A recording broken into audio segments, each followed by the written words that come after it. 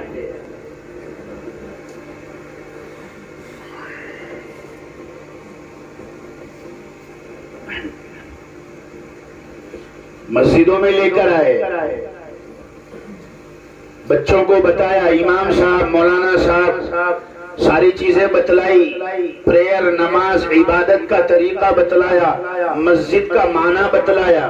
مسجد کہتے ہیں سجدہ کرنے کی جگہ کو۔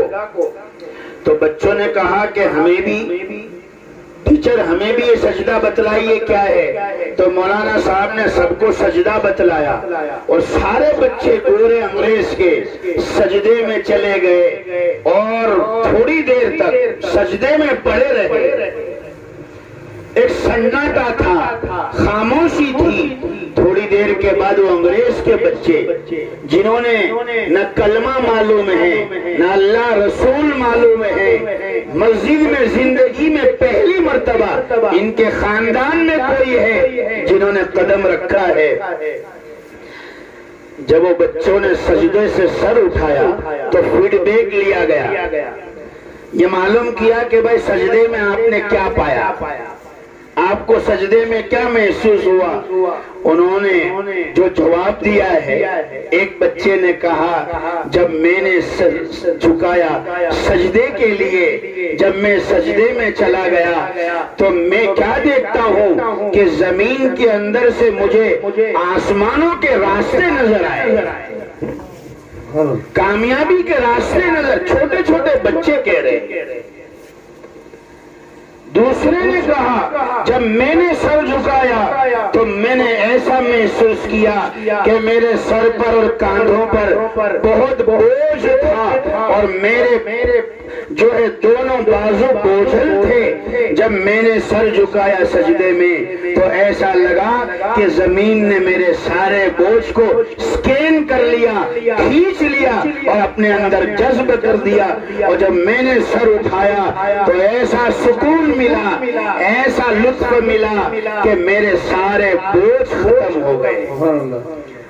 سنی نہ مصر و فلسطین میں وہ عزا میں نے دیا تھا جس نے پہاڑوں کو رأس شیماب، وہ نماز جس سے روئے زمین کانپ جاتی تھی، آج اسی کو ترستے ہیں منبر و محراب۔ نعرہ تکبیر، نعرہ تکبیر۔ 12 ربیع الاول آج ہی گزری ہے۔ مدینہ المنورہ میں ایک 12 ربیع الاول ایسی بھی گزری تھی، پورے مدینہ کے اندر کوہرام مچا ہوا تھا، صحابہ کرام کا عجیب حال تھا۔ حضرت عثمان غنی رضی اللہ تعالی عنہ ایسے دھاڑے مار مار کر رو رہے تھے جیسے زہریلے سانپ نے ڈس لیا ہو۔ حضرت علی کرم اللہ وجہہ ایسے خاموش بیٹھ گئے جیسے بہت پہاڑ سر پر آج ٹوٹ چکا